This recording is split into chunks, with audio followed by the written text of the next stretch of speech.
बिस्मिल्लाहिर्रहमानिर्रहीम। कल बल्कि परसों मैंने कहा था कि कल मैं इंशाअल्लाह ताला बिहारी कबाब जो थाली बनाई थी उसको मैरिनेट करना बताऊंगा। उसका ये पार्ट 1 है। आपको इंशाअल्लाह ये पार्ट 1 और पार्ट 2 दोनों मैं दोबारा रिपीट कर दूंगा, लगा दूंगा मेरी फेसबुक की मेरे पेज पे। ये अदरक का टुकड़ा है, ये बड़ा है, हमें इतना टुकड़ा चाहिए होगा। बहरहाल इसलिए कि एक ही दफ़ा में मैं जो हूँ इसको पीस लूँ, यानी उसका पेस्ट बना लूँ।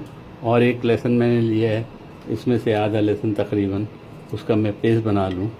तो मैं बहुत क्विकली इसको लहसुन को, आप लहसुन लीजिए।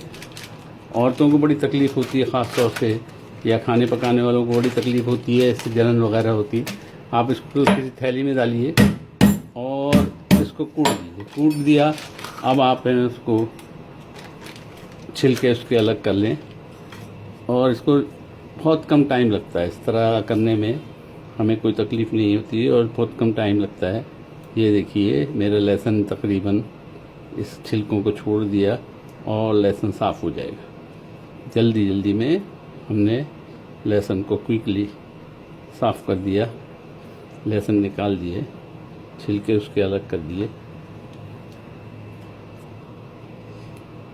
मैंने 2 इनलेट लगाए हुए हैं किचन में हवा के लिए, और दोनों इसलिए बंद किए कि वो डिस्टर्ब करते हैं आवाज़ को, इसलिए मैंने बंद कर दिए।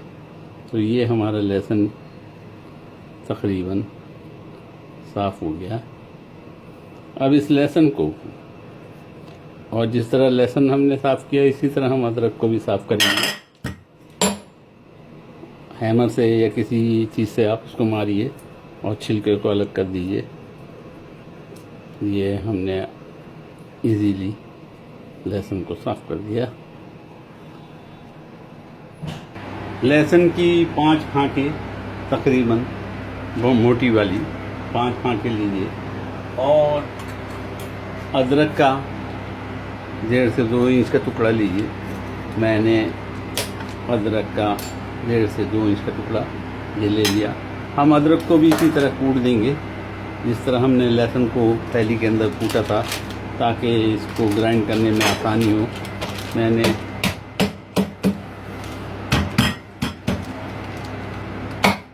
अदरक को भी कूट दिया।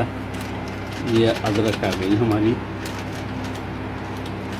अदरक और लहसुन के बाद लाल मिर्चें या हरी मिर्चें, ये ताज़ी वाली लाल मिर्चें हैं, मैंने 3 ली हैं।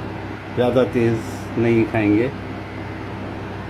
अगर आप मिर्चें ज़्यादा पसंद करते हैं तो ज़्यादा डाल सकते हैं। इनको भी उसी थैली में डाल के हम इसको भी कूट लेंगे। ये मैंने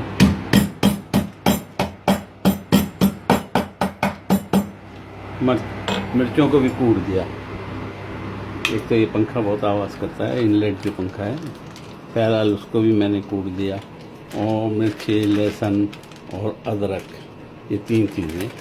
इसमें थोड़ा सा पानी डाल के मैं थैली में थोड़ा सा पानी डाल के उसको भी मैंने वॉशअप कर दूंगा। और अपने मिक्सर ग्राइंडर के ऊपरी हिस्से में इसका पानी थैली में धुल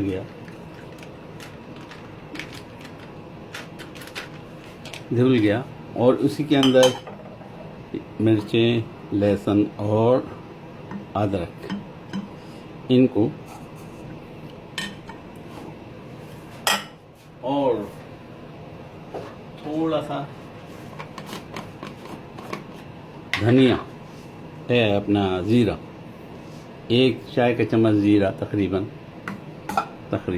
ये डाल दिया है। इसका हम पेस्ट बना लेंगे।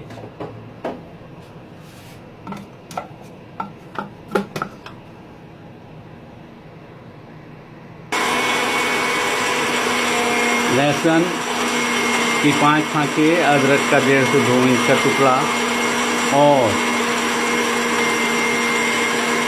3 लाल मिर्चें और ज़ीरा, इनका हमने पेस्ट बना लिया है।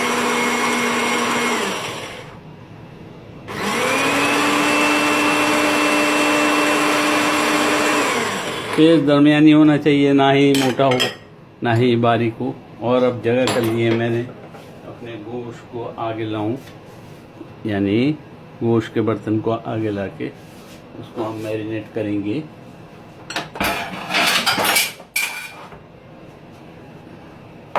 ये गोश्त हमारा तकरीबन 1.5 से 2 पाव, 1.5 पाव, इसको हम मैरिनेट करेंगे। हमने अदरक, लहसुन और लाल मिर्चों का पेस्ट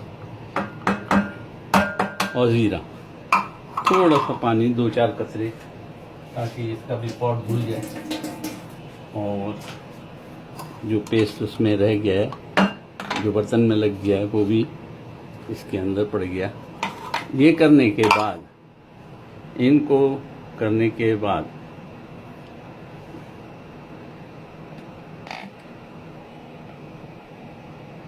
इसको करने के बाद हम इन्हें मिक्स कर देंगे।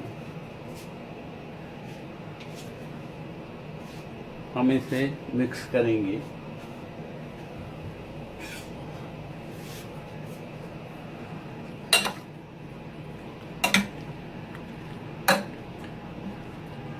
याद रहे 4-5 फांके लहसुन की, 1.5 से 2 इंच का अदरक का टुकड़ा और 3 मैंने लाल मिर्चें और ज़ीरा, इसको मिक्स कर दिया। अब इसमें हम दही का इजाफा करेंगे। दही 2 चम्मच, तकरीबन 1.5 से 2 चम्मच दही का हमने इजाफा कर दिया। इसको भी मिक्स कर दीजिए। और टेंडरिंग मीट, चाहे आप कच्चा पपीता, ये मेरे पास कच्चा पपीता मौजूद है, इसका पेस्ट बना के डाल दें। चाहे आप टेंडरिंग मीट का जो पाउडर मिलता है वो इसके अंदर ऐड कर दें। मैं फ़िलहाल टेंडरिंग मीट पाउडर ये तकरीबन 2 चाय का चम्मच मैंने मिक्स कर दिया। और अब बाकी जो है बिहारी मसाला, क्योंकि लोग आजकल बाज़ारी मसाले खाते हैं और उनके ज़ुबानों पर टेस्ट है, इसलिए, वरना मैंने इन मसालों को अवॉइड करता हूँ। बहरहाल बिहारी मसाला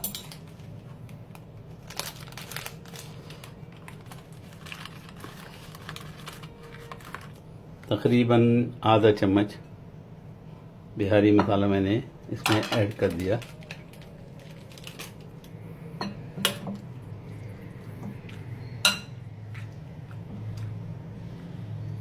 बिहारी कबाब मसाला, इसको आप चाहे किसी चम्मच से, चाहे अपने हाथों से, अगर आपके हाथ धुले हुए हैं, साफ़ है, तो उनसे भी आप इसको मिक्स कर सकते हैं। और मुझे एक थोड़ी सी मिर्चें ज़्यादा पसंद हैं, इसलिए मैंने लाल मिर्च कूटी हुई रखी हुई है और लाल मिर्च कूटी हुई मैं ऊपर से इसके ऊपर डाल दिया है।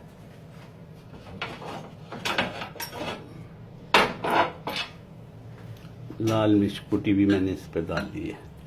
ये लीजिए हमारा बिहारी कबाब मसाला तैयार है। इसको अब मैरिनेट करने के लिए, और इसमें एक नींबू, आधा नींबू, और ताकि खटास, नींबू का मज़ा ही अलग होता है, निचोड़ देते हैं आधा नींबू।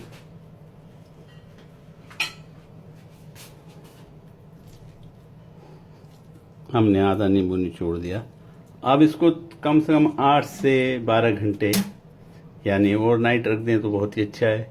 ये पूरी रात में ये मैरिनेट हो जाएगा और कल इसको आप थोड़ा सा इसमें ऑयल डालिएगा। मैं ऑयल भी डाल के दिखा देता हूँ।